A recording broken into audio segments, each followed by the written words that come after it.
नमस्कार मित्रांनो, शिक्षक भरती 2025-26 संदर्भात महत्त्वाची म्हणजे अपडेट या ठिकाणी आलेली आहे. ती म्हणजे आदिवासी विकास विभागाअंतर्गत येणारा आश्रम शाळेच्या ज्या काही वेकेन्सी आहे, तर त्या वेकेन्सी पवित्र पोर्टलवर सध्या बघा येणार आहे आणि त्या अनुषंगाने आजच्या दिवसाला जो काही लेटेस्ट जी-आर जो आहे, तर तो जी-आर देखील सध्या निर्गमित झाला. आपल्यासाठी गुड न्यूज असणार आहे. तर ह्या जी-आरमध्ये नेमक्या कोणकोणत्या वेकेन्सी येणार आहे सविस्तर आपण जाणून घेणार आहोत. तत्पूर्वी तुम्ही जर आपल्या चॅनलवर नवीन असाल तर चॅनलला आवर्जून सबस्क्राईब करून घ्या. बाजूला बेल आयकॉन आहे त्याला देखील प्रेस करा. तर मित्रांनो, या ठिकाणी तुम्हाला दिसतंय की आदिवासी विकास विभागाच्या अनधिकृत शासकीय आश्रम शाळेतील शिक्षक संवर्गातील प्राथमिक शिक्षक, माध्यमिक शिक्षक, कनिष्ठ महाविद्यालय पदे पवित्र पोर्टल जी काही प्रणाली आहे, तर या संगणकीय प्रणालीद्वारे भरणे व त्यासाठी कार्यपद्धती ठरवण्याबाबत हा महत्त्वाचा आदिवासी विकास विभागाच्या वतीने 9 जून 2026 आत्ताचा हा लेटेस्ट जी-आर सध्या बघा इथं निर्गमित झालेला आपल्याला पाहायला मिळतोय. ह्या जी-आरमुळे नक्कीच जे काही शिक्षक भरतीच्या पदांमध्ये सध्या बघा वाढ होणार आहे आणि आदिवासी विकास विभागाअंतर्गत ज्या आश्रमशाळा आहे त्या आश्रमशाळेमध्ये या ठिकाणी वेकेन्सी जी आहे तर ती मोठ्या प्रमाणावर सध्या बघा आपल्याला पाहायला मिळणार आहे. तर ह्याच्यामध्ये जी काही प्रस्तावना आहे त्या प्रस्तावनेमध्ये बघा 7/2/2019 अन्वये जो महत्त्वाचा शासन निर्णय होता त्याच्यामध्ये काय म्हटलेले आहे की राज्यातील सर्व व्यवस्थापनाच्या शाळांमधील शिक्षकांची रिक्त पदे जी काही पदभरती करताना सर्व उमेदवारांना निवडीची समान संधी मिळावी व शिक्षण सेवक पदासाठी उच्च गुणवत्ताधारक उमेदवाराची निवड होण्याच्या दृष्टीने शिक्षण सेवक भरती ही जी आहे तर ती अभियोग्यता बुद्धिमत्ता चाचणी उच्चतम गुणप्राप्त उमेदवारामधून पवित्र पोर्टल मार्फत संगणकीय प्रणालीद्वारे निवड करण्याची कार्यपद्धती विहित करण्यात आलेली होती आणि त्या संगणकीय प्रणालीद्वारे जी काही भरती प्रक्रिया आहे तर ती करण्यासंदर्भात या ठिकाणी बंधनकारक करण्यात आलं होतं. आता त्या अनुषंगाने ह्या ठिकाणी जे काही आदिवासी विकास विभागाच्या अनधिकृत असलेल्या शासकीय आश्रम शाळेतील शिक्षक पदावर निवड करताना सर्व पात्र उमेदवारांना निवडीचे समान संधी मिळावी व शिक्षण सेवक पदासाठी उच्च गुणवत्ताधारक उमेदवाराची निवड होऊन शासकीय आश्रम शाळेतील विद्यार्थ्यांची शैक्षणिक गुणवत्ता वाढावी या दृष्टीने शालेय शिक्षण व क्रीडा विभागाचा शासन निर्णय 23/6/2017 व दिनांक 7/2/2019 अन्वये लागू करण्यात या ठिकाणी आलेल्या पवित्र पोर्टल जी काही पवित्र प्रणाली आहे त्याद्वारे शासकीय आश्रमशाळेतील शिक्षक निवड करण्याचा निर्णय या ठिकाणी घेण्यात आलेला आपल्याला पाहायला इथं मिळतो आहे.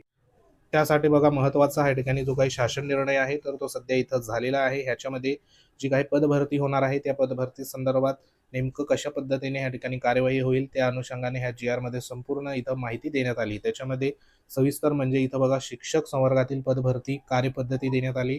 त्याच्यामध्ये शासकीय आश्रम शाळेवर आकृतीबंधानुसार शिक्षक संवर्गाच्या मंजूर पदापैकी रिक्त पदाची संख्या निश्चित करून संबंधित अप्पर आयुक्त त्यांच्या विभागातील शिक्षक संवर्गातील रिक्त पदाची माहिती सध्या बघा प्रसिद्ध करतील. ही पहिली प्रक्रिया त्या ठिकाणी बघा होणार आहे. म्हणजे एकंदरीत रिक्त पदे किती आहे ते सध्या इथं प्रत्येक संवर्गाची जी माहिती आहे तर ती प्रसिद्ध होणार. त्यानंतर 2 नंबरमध्ये काय म्हटलेलं आहे की सर्व शासकीय आश्रम शाळेतील शिक्षक संवर्गातील रिक्त पदाच्या भरतीकरिता व्यावसायिक किमान शैक्षणिक अर्हतेसह विषयनिहाय, माध्यमनिहाय, प्रवर्गनिहाय व बिंदूनामावलीनुसार रिक्त पदाचा तपशील संबंधित उपआयुक्त, अप्पर आयुक्त हे कार्यालय पवित्र पोर्टल या संगणकीय प्रणालीमध्ये भरतील. त्यानुसार अप्पर आयुक्त आदिवासी विकास हे विभागनिहाय जाहिरात परवानगीचा प्रस्ताव भरतीपूर्वी आयुक्त आदिवासी विकास यांना सादर करतील.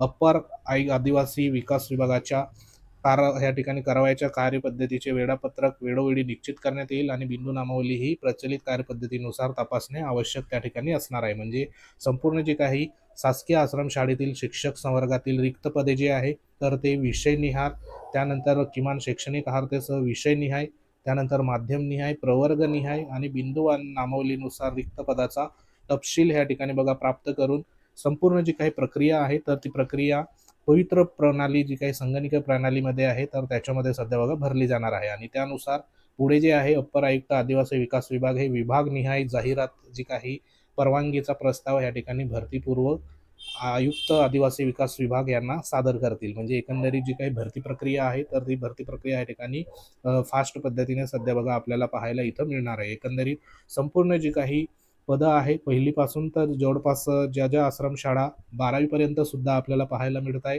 काही ठिकाणी 1ली ते 10वी पर्यंत आश्रमशाळा आहे. म्हणजे संपूर्ण जी काही पदं आहे तर ती पदं सध्या पवित्र पोर्टल मार्फत ह्या ठिकाणी भरली जातील. त्याच्यामध्ये इथं म्हटलेलं आहे की इच्छुक व अर्थप्राप्त उमेदवार जाहिरात प्रसिद्ध झाल्यापासून दिनांकापासून आपल्या अभियोग्यता बुद्धिमत्ता चाचणीमध्ये पात्र गुणासह पवित्र प्रणालीवर निश्चित केलेल्या कालावधीच्या आत अर्ज करतील उमेदवारांना संबंधित अप्पर आयुक्त आदिवासी अनुदिस्त शासकीय आश्रमशाळेच्या रिक्त जागांसाठी उपलब्ध असलेल्या सर्व रिक्त जागांसाठी पात्रतेनुसार प्राधान्यक्रम या ठिकाणी बघा देता येतील. म्हणजे आश्रमशाळेचे देखील आपल्याला आपल्या गुणानुसार आपल्या पात्रतेनुसार प्राधान्यक्रम त्या ठिकाणी बघा दिसणार आहे आणि ते आपल्याला त्या ठिकाणी लॉक करता येणार आहे. शिक्षक अभियोग्यता बुद्धिमत्ता चाचणीमध्ये प्राप्त झालेले गुण त्या चाचणीच्या आधारे पदभरतीसाठी बघा जितके टप्पे राबवण्यात येतील त्या सर्व टप्प्यासाठी या ठिकाणी वैध मानले जातील. अशा पद्धतीने इथं एक 6 नंबरचं सध्या स्टेटमेंट आहे. म्हणजे एकंदरीत शिक्षक भरतीमध्ये आदिवासी विकास विभागाअंतर्गत शासकीय आश्रमशाळेमध्ये ज्या काही पदं आहे रिक्त पदं ती देखील सध्या भरली जाणार आहे. आता ही जी पदं आहे ती शासकीय आश्रमशाळेतील रिक्त संवर्गातील प्रत्येक रिक्त जागेसाठी मुलाखतीशिवाय या ठिकाणी एकास एक या प्रमाणात उमेदवाराची यादी पवित्र पोर्टलमार्फत नियुक्त प्राधिकारी यांनी उपलब्ध करून देण्यात येईल. म्हणजे या ठिकाणी डायरेक्ट जी काही जाहिरात जी असणार आहे तर ती विदाऊट इंटरव्ह्यूमध्ये सध्या असणार आहे. म्हणजे एका पदासाठी एक जो काही उमेदवार आहे तो डायरेक्ट सिलेक्ट होणार आणि त्याला डायरेक्ट मेरिटनुसार त्या ठिकाणी जी काही पद असेल तर ते पद त्या ठिकाणी प्राप्त होणार आहे. तसंच बघा शिक्षक अभियोग्यता बुद्धिमत्ता चाचणीमध्ये प्राप्त झालेल्या गुणाच्या आधारे उमेदवाराची एकदाच निवड होईल. या चाचणीच्या आधारे होणाऱ्या पदभरतीच्या पुढील टप्प्यात उमेदवाराचा विचार करता येणार नाही. आपल्याला माहिती आहे एकदा निवड झाली म्हणजे तो उमेदवार त्या ठिकाणी त्या भरती प्रक्रियेच्या पुढील टप्प्यामधून सध्या बाद होणार. म्हणजे एकदा निवड झाली तर त्याला दुसऱ्या गटासाठी त्या ठिकाणी त्याची निवड होणार नाही.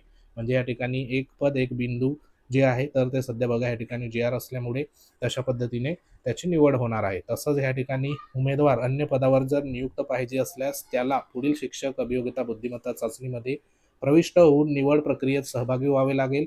मुलाखतीशिवाय या प्रकाराच्या या ठिकाणी जे काही निवडीच्या प्रकारात उमेदवारांना जाहिरातीतील पात्र असलेले सर्व प्राधान्यक्रम उपलब्ध होतील. यामध्ये शालेय शिक्षण विभागाबरोबर अन्य विभागाच्या पदांचा देखील समावेश असणार आहे. यापैकी त्यांच्या सोयीनुसार जास्तीत जास्त 100 प्राधान्यक्रम त्या ठिकाणी आपल्याला लॉक करता सध्या बघा येणार आहे. तर एकंदरीत संपूर्ण या ठिकाणी जी काही पदभरती आहे तर ती पदभरती सध्या होणार आहे.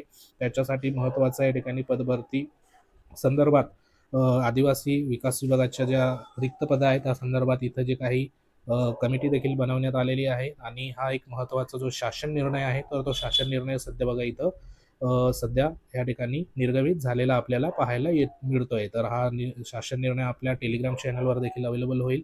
लिंक व्हिडिओच्या डिस्क्रिप्शनमध्ये तिथे जाऊन तुम्ही एकदा डाउनलोड करून घ्या. तर हा आपल्यासाठी अतिशय महत्त्वाचा आणि आनंदाची ही बाब असणार आहे. कारण आदिवासी विकास विभाग अंतर्गत ज्या काही पदभरती सध्या बघा मागच्या अनेक वर्षापासून सध्या झालेली नव्हती तर ती देखील सध्या आता पवित्र पोर्टल मार्फत सध्या या ठिकाणी आपल्याला होताना पाहायला इथं बघा मिळतील. म्हणून हा एक शासन निर्णय आदिवासी विकास विभाग 9 जून 2024ला सध्या इथं निर्गमित झालेला आपल्याला पाहायला मिळतोय. तर माहिती महत्त्वाची होती.